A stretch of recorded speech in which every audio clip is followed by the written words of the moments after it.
తప్పకుండా aunty. ఆంటీయా? Moms వేషం work out అయింది. ఏంట్రాలుడు, నాకు ఈ ఆడవేషం వేసి ఎందుకు ఇక్కడికి తీసుకొచ్చావు? నేను Anjaneya భక్తుండ్రా.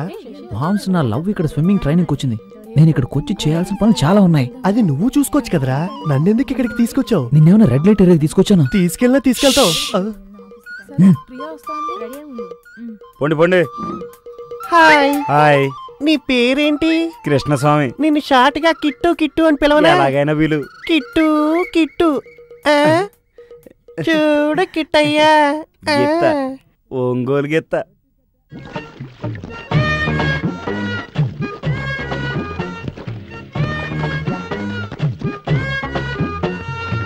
Darling darling darling, I love you love you love you. ఎక్కడికి రాకూడదు అనుకున్నాను, అక్కడికే వచ్చానే. మామ్స్, ఏంటి? నా లవ్ చూడు, ఆ రెడ్ డ్రెస్ లో వెళ్తుంది చూడు. మన బట్టల కొట్టుకొచ్చిన అమ్మాయి. తనే తనే. ఇదేనా? ఈడెందుకు ఈ అమ్మాయి ఎంట పడుతున్నాడో ఇప్పుడు అర్థమైంది.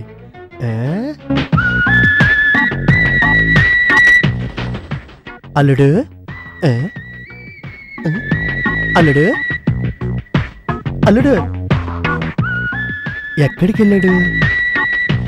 హలో ఆంటీ, కొంచెం జిప్ పెట్టరా. నాకు తెలీదు, పోవే. ఒక ఆడదానికి ఇంకో ఆడది హెల్ప్ చేయకూడదా? ఆడదాన్ని అయితేనే కదా. ఏమన్నారు? ఏం లేదు, ఆడదానికి ఆడది హెల్ప్ చేయడం ఇష్టం ఉండదు అన్నాను. పోవే తారు డబ్బా. ఫెవికాల్ డబ్బా. పోవే తారు డబ్బా. ఫెవికాల్ డబ్బా. నువ్వే తారు డబ్బా. ఇక్కడ ఇక్కడ ఇక్కడ వచ్చి దూకాలా? ఇంకెక్కడి నుంచి దూకొచ్చు కదా. బట్టలన్నీ తడిపేసింది, తెల్ల పంది.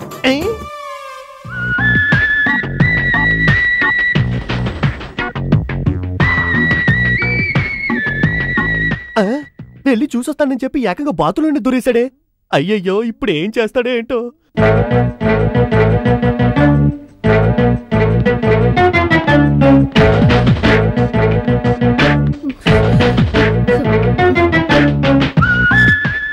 Thank you.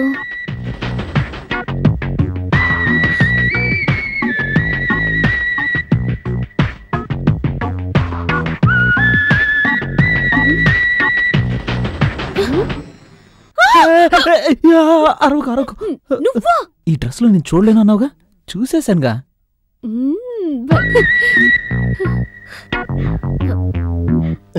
ఏకంగా సెటిల్ అయిపోయినట్టున్నాడే. ఇదిగా ఏంటంటే లోపల ఇద్దరు అమ్మాయిలు ఉన్నారు, వాళ్ళు ఏం చేస్తున్నారు చూసి చెప్పు. ఒక ఆడదాన్ని ఇంకో ఆడది వాటేసుకుందేంటి? పైగా ఇంత హైట్ ఉందేంటి ఈ అమ్మాయి?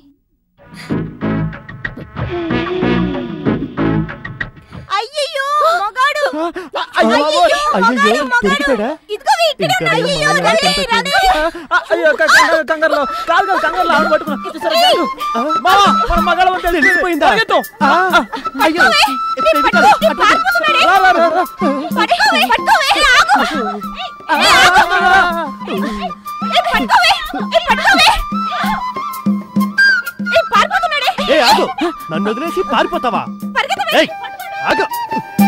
ఆగమంటే నువ్వు దొరికావా? నిన్ను అది చేయకుండా వదిలిపెట్టను. ఆగంటుంటే. అరే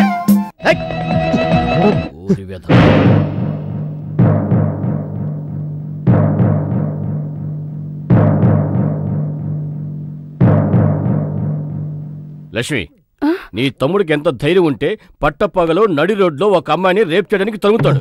రేప్ చేయడానికి? ఆశతో తరిమాడు, కామంతో తరిమాడు, ఆ అమ్మాయిని ఎలాగైనా అనుభవించాలన్న కోరికతో తరిమాడు.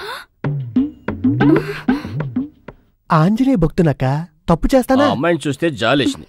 ఒట్టి అమాయకురాల్లో ఉంది. వీడి వెంట పడుతుంటే బాబోయని పారిపోతుంది. ఆ సీన్ చూసి నా చేతులు రాలేదు, కాళ్ళు రాలేదు, నా బైక్ కూడా కదలలేదు. అలా స్టన్ అయిపోయాను. నువ్వెంతో మంచివాడు అనుకున్నాను. మాట్లాడకు. ఏంటి కొడతాడేంటి? ఆంజనేయ భక్తుడని చెప్పుకుంటూ కామంతో కళ్ళు మూసిపోయిన కామాంధుడా. కామాంధుడా? లక్ష్మి, నేనప్పుడు ఏం చెప్పాను చెప్పు లక్ష్మి, ఏం చెప్పాను? అమ్మని ఏం యాక్టింగ్? ఈ మొహానికి ఏ గుడ్డిదానో నడ్డిదానో చేసి పారేద్దామంటే విన్నావా?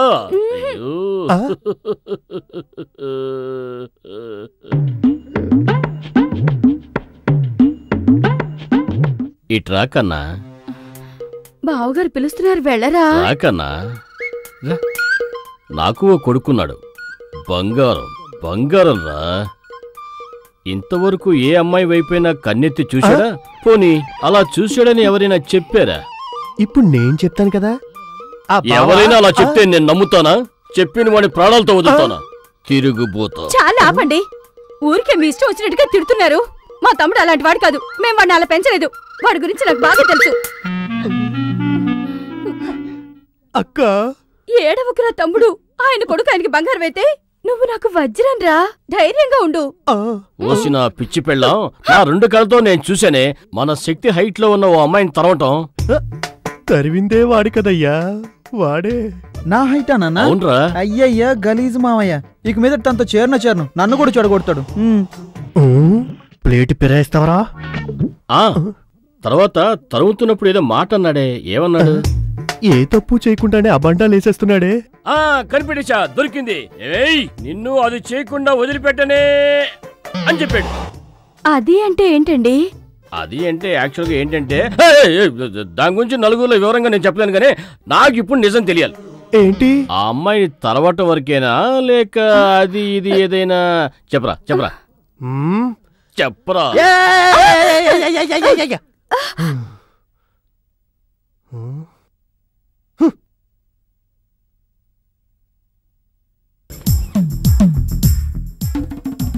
అమ్మాయ్యా. శక్తి, మిల్లెక్కులు అవి చూడాలి, త్వరగా అకౌంట్ బుక్ తీసురా. చూసావా, నీ ఆలోచన వేరు, మీ అయ్య ఆలోచన వేరు. ఏంటి మావయ్య ఏదేదో మాట్లాడతావు? ఆ అమ్మాయి ఎక్కడుంది? నాకేం చేయాలో అర్థం కావట్లేదు. ఏదో ఒక ఐడియా మావయ్య. ఐడియా లేవురా. ఎప్పుడు నేను వచ్చి ఈ కుటుంబంలో పడ్డానో అప్పుడే నా ఐడియాలన్నీ అవుట్. నువ్వేదనే చెప్పు. ఏంటి మా, నాకు నువ్వు తప్ప ఇంకెవరున్నారు? ఏదో ఒకటి చెప్పు. ఇలా చెప్పి నన్ను తెలివి తక్కువ చేశారా? నా దగ్గర ఐడియా లేవురా. నువ్వే ఏదైనా ఐడియా ఒకటి చెప్పు, నేను ఓకే చేస్తా. ఐడియా వచ్చేసింది. చెప్పు. నీ దగ్గర ఎవడు చెప్తాడు? నేను స్ట్రైట్ గా చెప్తా. నానా, గడ్డి బావం దగ్గరికి వెళ్ళాం కదా, ఒళ్ళంతా దురదలు పెడుతున్నాయి, నేను వెళ్ళి స్నానం చేసి వస్తా. ఇదేట్రా ఐడియా? అది గడ్డిలో దాక్కోడానికి నువ్వు స్నానం చేయడానికి ఏంట్రా సంబంధం? మామ స్నానం చేస్తానని చెప్పింది నేను, కానీ స్నానం చేయాల్సింది నువ్వు. నేనా స్నానం చేయడానికి కూడా డూబ్రా? అవన్నీ నాకు తెలీదు. లోపలికి వెళ్ళి నేను స్నానం చేస్తున్నట్టు మేనేజ్ చేయి. నేను వెళ్ళి మంజు మేనేజ్ చేయడం. ఒరే శక్తి, తొందరగా రారా, అదే పనిగా ఉండిపోకు. మీ నాన్నకి కాఫీ తాగిన వెంటనే లెట్రిన్, యూరిన్ అన్ని వస్తాయి. అప్పుడొచ్చి తలుపు కొట్టాడంటే నేను కదా ఇరుక్కునేది. లక్ష్మి, కాఫీ పట్రా, పొద్దునుంచి టాయిలెట్కి వెళ్ళలేదు. మాట నోట్లోనే ఉంది, అప్పుడే అడిగేస్తున్నాడు కాఫీ. ఇప్పుడు నేను బాత్రూమ్కి వచ్చాడంటే నేను అయిపోతాను.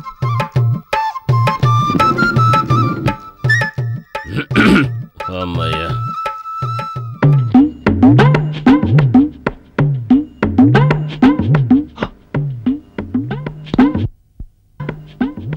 ఓరి నా బావా, ఇదేమైనా పబ్లిక్ టాయిలెటా? డబ్బులు వసూలు చేయడానికి కూర్చున్నట్టు ముందు కూర్చున్నావు. చెల్లియో చెల్లకు తమకు చేసిన ఎగ్గులు తొల్లి గతించే. పాడతావయ్యా, పాడతావు. నీకే ఎంకి పెళ్లి సుబ్బుసావుకొచ్చిందని మా అక్క నీకిచ్చాక నేను కదా అయిపోయాను. ఏ శక్తి, ఏంట్రా స్నానం చేసి వస్తారని నీళ్ళ సౌండే లేదు? సౌండే కదా ఇస్తా. సౌండ్ వస్తే నమ్ముతారా? రే, ఏంట్రా స్నానం చేస్తున్నావు? నీళ్ళని ఒంటి మీద పడకుండా నేల మీద పడుతున్నాయి.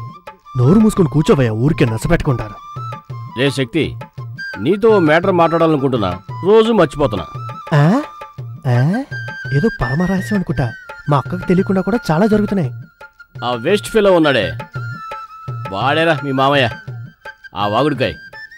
వాడితో తిరగద్దు, తిరిగితే ఎందుకు పనికి రాకుండా పోతావు. మీ అమ్మని కాపురాన్ని తీసుకొస్తున్నప్పుడు సారా శీలతో పాటు వాడు వచ్చేసాడు. నేను ఎన్నోసార్లు తెగ తిట్టాను రా, కానీ వాడి రక్తంలో రోషం అన్నదే లేదు. బావ మరిదని మర్యాద కూడా లేకుండా ఎంత చీపుగా మాట్లాడుతున్నాడు చూడు. ఇంటి నుంచి గంటేస్తే బాగుపడతాడు అనుకుంటే కదిలేటట్లేడురా. అయ్యా, ఓటి చెప్తున్నాను వినండి. అది అనుభవించి చెప్తున్నాను. ఏ కారణం చేతనైనా అక్కా చెల్లెల్ని ఇచ్చిన ఇంట్లో ఒక పూట తిండి కూడా తినకండి. మర్యాద ఉండదు, గౌరవం ఉండదు. రే, ఎంతసేపు రా స్నానం చేసేది? రే శక్తి, మీ అమ్మకు తెలియకుండా మన ఇద్దరం కలిసి ఓ ప్లాన్ వేసి. ఇదేం ప్లాను? మీ మావయ్యని ఇంటి నుంచి గంటేద్దాం. కుదరలేదనుకో, అన్నంలో విషయం కలిపేద్దాం. విషమా?